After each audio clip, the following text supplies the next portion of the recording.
Welcome back to my YouTube channel, where we dive deep into the fascinating world of rare coins, numismatic treasures, and the rich history behind every piece in your collection. And today we have something very special, a journey into the story of the 1999 2-pence coin. A coin that at first glance may appear ordinary, but holds within it a wealth of history, design heritage, and cultural importance that reaches back through the centuries and echoes the evolution of the United Kingdom's coinage systems, monetary reforms, and royal symbolism. The 1999 2-pence coin is part of the British decimal coinage system, which was officially introduced on February 15, 1971, a change that revolutionized the British currency and marked the end of the old system of pounds, shillings, and pence. The decimal system was designed to simplify the understanding and use of British money, and the 2-pence coin played a vital role in that structure, representing 1/50th of a pound. Now, to understand the significance of the 1999 2-pence coin, we must step back into the early history of British coinage. The idea of a 2-penny piece can trace its roots to pre-decimal times, although there was no direct equivalent. Back then, coins like the tuppence and the halfpenny helped form the monetary units used in daily life for centuries. And with the decimalization process, the Royal Mint introduced new coins that matched the metric logic of base 10 counting. The 2-pence coin was first minted in 1971, and the reverse design chosen for it featured the badge of the Prince of Wales, an emblem consisting of a plume of 3 ostrich feathers encircled by a coronet, and with a ribbon bearing the motto Ich diene, which is German for I serve. This symbol has deep royal significance and represents the investiture of the Prince of Wales, a title traditionally granted to the heir apparent of the British throne in heraldic and historical traditions. The use of this badge on the coin reflects the connection between the monarchy and the nation. The coin was originally struck in bronze and remained that way until 1992, when the Royal Mint changed its composition to copper-plated steel as a cost-saving measure due to the rising prices of base metals. So by the time the 1999 2-pence coins were minted, they were already made from the new composition. Although they retained the same diameter, weight, and general appearance, the difference can be detected with a magnet, since the copper-plated steel coins are magnetic, whereas the earlier bronze versions are not. Turning our attention to the obverse or head side of the coin, the portrait of Queen Elizabeth II is a defining feature of all British coins since her coronation, and the 1999 2-pence coin bears the third definitive portrait of the Queen, which was created by Raphael Makhlouf and introduced in 1985. This image portrays the Queen wearing the George IV state diadem, a crown adorned with diamonds and worn during the state opening of Parliament. The portrait is designed to show the Queen as a dignified and enduring symbol of British sovereignty and was used on circulating coins until the introduction of a new effigy in 1998 by Ian Rank Broadley, although some 1999 2-pence coins still bore the Makhlouf portrait due to transitional minting periods. Now let us examine the production details and mintage of the 1999 2-pence coin. According to Royal Mint records, this coin was produced in substantial quantities for general circulation, with hundreds of millions of pieces struck to meet the demands of commerce and everyday use. It is not considered a rare date in terms of mintage, but that does not mean it lacks value or interest, especially to collectors who seek coins in exceptional uncirculated condition or who focus on error coins, varieties, and minting anomalies. Indeed, one of the most fascinating aspects of coin collecting is the hunt for errors and varieties, and the 1999 2-pence coin has its share of intriguing cases. Collectors have reported examples, with off-center strikes, die cracks, planche flaws, and even coins struck on foreign planches or with misaligned dies. These anomalies, although relatively rare, can significantly increase the interest and value of a particular piece, especially if they are certified by a grading authority such as NGC or PCGS. In terms of cultural significance, the 2-pence coin is more than just pocket change in the United Kingdom. It is a symbol of stability, continuity, and tradition. It is used in countless transactions every day, yet its design ties back to centuries of heraldic tradition and royal lineage, and as such, even a common coin, like the 1999 Two Pence, becomes a miniature ambassador of British identity and history. Collectors may also be interested in the packaging and presentation options offered by the Royal Mint in 1999. Some 2 pence coins were included in annual coin sets, proof sets, and collector editions. These coins were struck to a higher standard of quality using polished dies and specially prepared blanks, resulting in mirror-like finishes and sharper details, which are highly prized among numismatists. To understand the context of the 1999 issue, we should consider the economic and political climate of the United Kingdom. In that year, the late 1990s were a period of modernization and transition for Britain, with new Labour under Prime Minister Tony Blair leading a campaign of reform and modernization across public services. The economy was relatively strong, and the country was enjoying a wave of optimism sometimes referred to as Cool Britannia. Although these broad national trends may seem distant from the minting of a 2 pence coin, they form the backdrop of the year in which it was made, and help us appreciate the coin not only as a physical object, but as a marker of its time. When we compare the 1999 2 pence coin to other years, we find that its design remained consistent with the established standard, although changes to the metal composition minting process and mintage numbers provide some subtle differences. It was not until 2008 that a major redesign was implemented across the entire suite of UK coinage, replacing the heraldic reverse designs with a new series designed by Matthew Dent, in which the coins together form the royal shield. So the 1999 coin represents one of the final years of the traditional reverse before this modern change. From a numismatic perspective, the 1999 2 pence coin serves as an essential piece for anyone building a complete collection of decimal UK coins or focusing on the reign of Queen Elizabeth II. Its accessibility means that nearly anyone can begin collecting with coins like this, and its longevity and familiarity in the public consciousness make it a beloved item among collectors and the general public alike. Furthermore, when we consider the 2 pence coin in a global context, it becomes clear that few other countries maintain such a connection between tradition and currency. The use of royal symbolism, Latin mottos, and consistent portraits of monarchs make British coins particularly rich in iconography and meaning, and this is exemplified beautifully by the 1999 2 pence coin. As we move toward the present day, the 1999 2 pence coin takes on new meaning with the passing of Queen Elizabeth II in 2022 coins. Bearing her image become historical artifacts, representing not only her reign, but an entire era of British life and governance. The 1999 coin is therefore more than a 26-year-old piece of currency. It is a window into the world as it was at the turn of the 21st century. Collectors may wish to preserve these coins in protective holders or albums to prevent damage and oxidation, as the copper plating on steel is prone to discoloration and corrosion over time, especially if exposed to moisture air or handling with bare hands. And for those who are serious about building a meaningful collection, the 1999 2 pence coin can be a foundational piece, one that ties into a broader narrative of British history, design, art, and national identity. Whether you are a seasoned numismatist, a casual collector, or just someone interested in the stories behind everyday objects, I hope this deep dive into the 1999 2 pence coin has sparked your interest and shown you how even a small coin can carry an immense legacy. And as always, stay tuned for more historical explorations, coin reviews, and collector insights right here on my channel. Let us continue to explore and uncover the history of coins from around the world and celebrate the art and heritage they represent, because every coin tells a story, and every story deserves to be told. Today, we are diving deep into the rich numismatic history of the 1967 1 dime coin, also known as the 1967 Roosevelt Dime.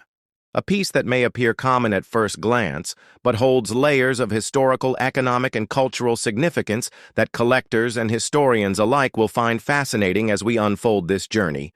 We will analyze every aspect of this coin from its creation and composition to the reasons behind its design and the context of its production.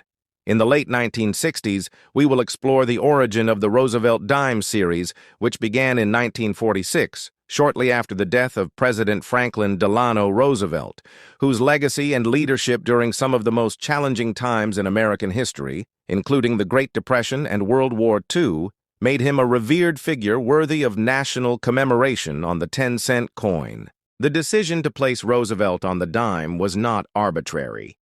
It was deeply symbolic, due to his association with the March of Dimes, a campaign to fight polio, a disease he himself had battled throughout his life, and his appearance on the dime was both a tribute to his contributions to public health and a continuation of a numismatic tradition that honors key historical figures with nationwide recognition on currency. Fast forward to the year 1967, a period of significant change and turmoil in the United States. The country was grappling with the Vietnam War, civil rights protests, cultural revolutions, and economic challenges.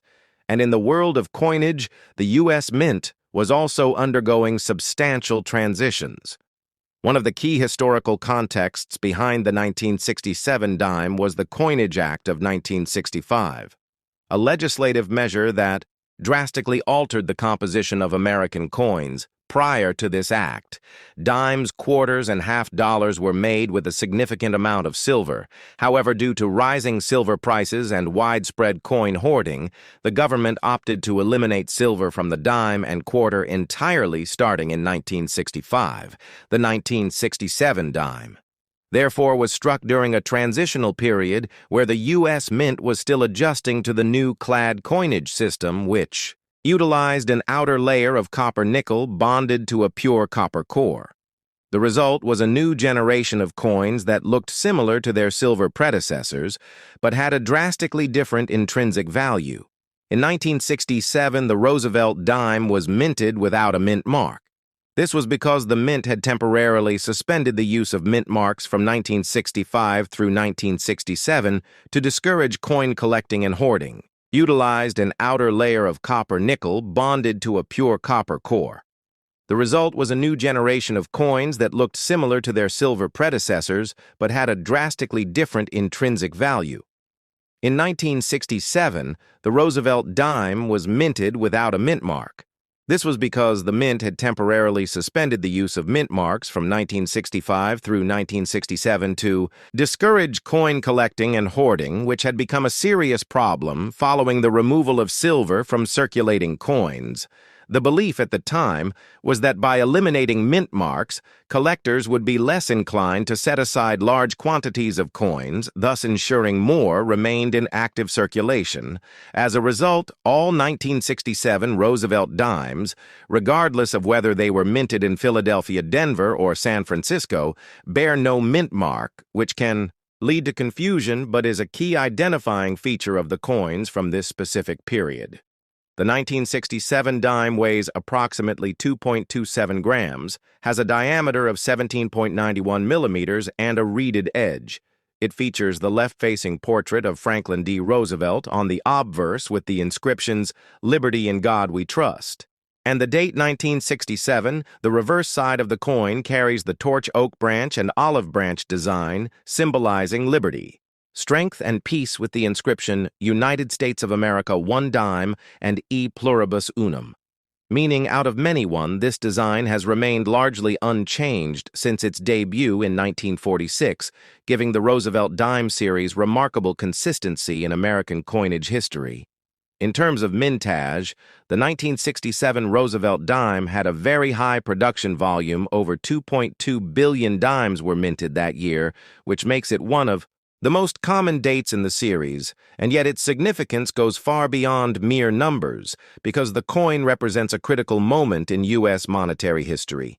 When coinage policy was redefined to respond to economic realities, it also serves as a marker of mid-century design values and the enduring respect for Roosevelt's legacy, though the 1967 Roosevelt Dime is not considered rare in terms of standard. Circulation coins. There are still particular varieties and conditions that are highly sought after by collectors, especially coins in pristine uncirculated condition, or those graded at mint state 67 or higher by professional grading services due to the high-speed minting process and the absence of proof coins in general circulation for that year.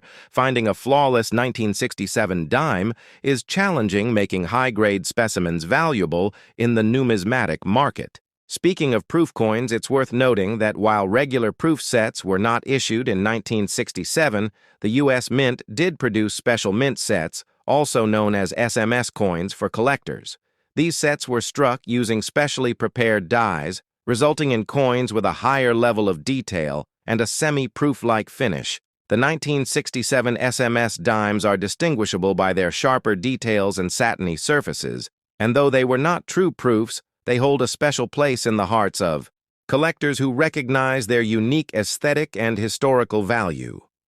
Over the years, many collectors have also searched for error coins among the 1967 Roosevelt dimes. These can include off-center strikes, double dies, clipped planchets, and other minting anomalies which can significantly increase a coin's value depending on the nature and rarity of the error. The fascination with such errors is tied to the inherent complexity of the coin minting process and how slight mechanical or human imperfections can result in unique collectibles that are prized far beyond their face value. As we continue through the historical timeline, we must understand that the late 1960s also marked a growing public interest in coin collecting, partly spurred by the widespread changes in U.S. coinage, the removal of silver, the redesign of various denominations, and the proliferation of mint sets all contributed to a numismatic boom, and the 1967 dime stands right at the center of this cultural phenomenon, representing a time when coins were no longer just tools for commerce, but artifacts of American identity and economic policy. In the modern market, the 1967 dime remains a subject of study not only among U.S. coin collectors, but also among economists, historians, and enthusiasts who appreciate the broader implications of monetary policy. Changes the debates surrounding intrinsic versus face value inflation, precious metals, hoarding, and coin circulation trends all find a microcosm in the study of this humble 10-cent piece for those building complete Roosevelt dime collections or studying the evolution of U.S. coinage from the mid-20th century. The 1967 dime serves as an essential component and a gateway to deeper understanding. In conclusion, the 1967 Roosevelt dime is more than just a piece of metal. It is a representation of a nation in flux, an artifact that carries the story of political decisions, economic pressures, technological transitions, and the enduring legacy of a beloved American president. Though it may not gleam with silver, it shines with historical significance, and for collectors and historians it offers a rich narrative that continues to be explored and appreciated today. So whether you're holding one in your hand or studying it through the lens of history, the 1967 dime is a coin worth knowing and remembering.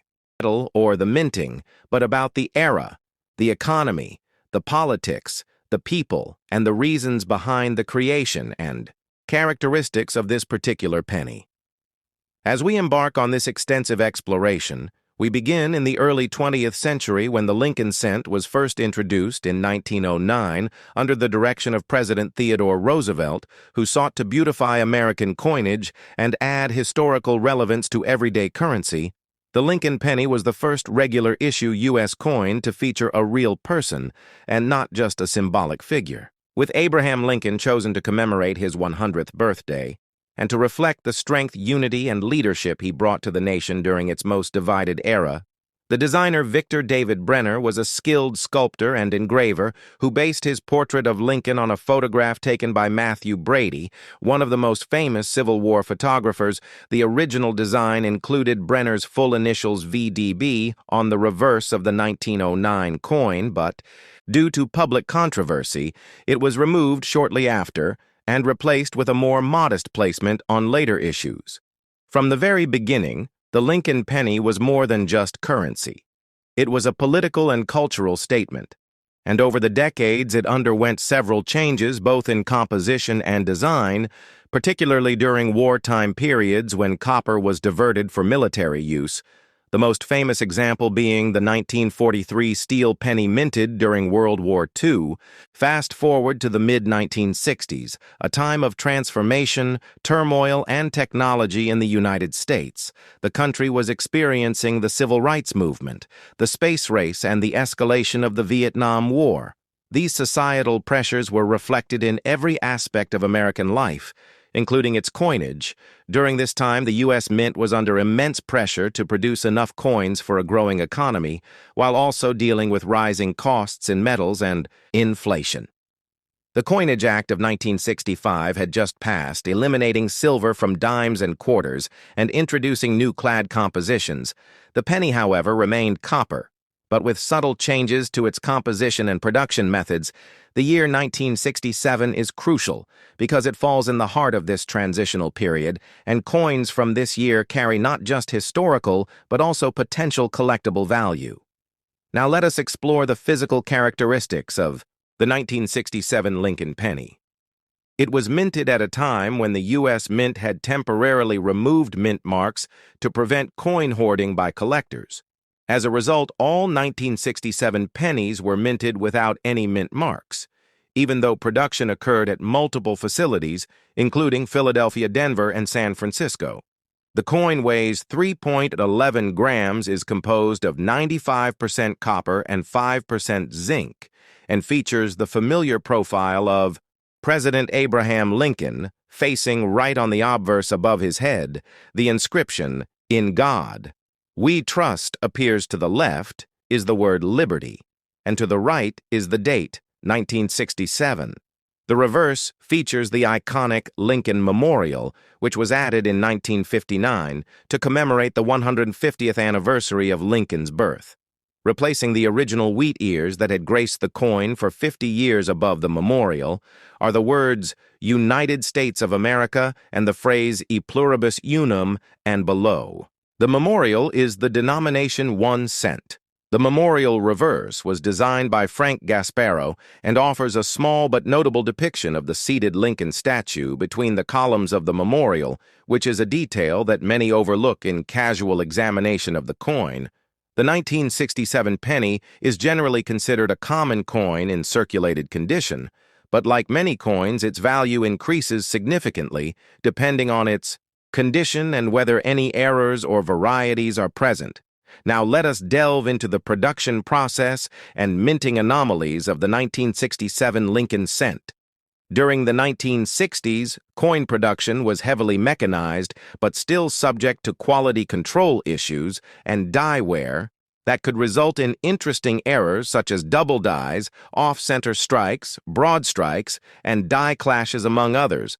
Collectors prize these errors for double dies, off-center strikes, broad strikes, and die clashes, among others. Collectors prize these errors for their uniqueness and rarity, and some 1967 pennies with such anomalies have sold for hundreds or even thousands of dollars, depending on the severity and clarity of the error. In particular, the double die obverse is one of the most sought-after varieties in the Lincoln cent series, and while no major double die variety is officially recognized for 1967, minor doubling and machine doubling can still be found and are of interest to collectors with a keen eye.